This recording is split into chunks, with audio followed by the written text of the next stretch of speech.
Hey everybody, welcome back to True North VR. Today we're going to go over how you can lock apps on your profile. So if you're sharing a profile with your kids or with someone else and you don't want them accessing certain apps, you can lock them where you have to put in a PIN code in order to access them. But first, in order to do that, you need to go to your settings menu. You need to scroll down on the left-hand side there to passcode and security, and you need to first here set a passcode. If you don't set a passcode, then you can't put one in, and it would prompt you to put one in first time anyways. Once you've done that, you can go down here to locked apps. You must enter your passcode to access locked apps. That needs to be enabled.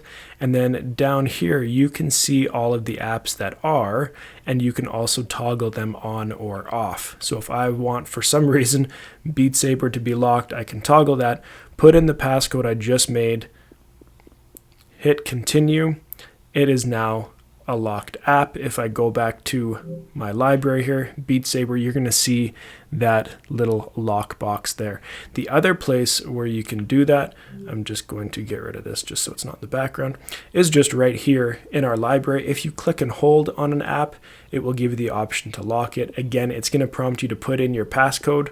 I'm going to put that in and hit continue. It is now locked there. So now if I click on one of these games to go in it and play it, it asks for my passcode before I can get in there. And if I click and hold and unlock it, to unlock it, I have to then put that passcode in there as well. So if you don't have a profile set up for your kids or for someone else who's using it, or in public, if you're sharing it with somebody and you don't want certain apps accessed, that is how you can do that there on your profile. If you have any questions, let me know. Check out my other tips. We'll see you next time here on True North VR.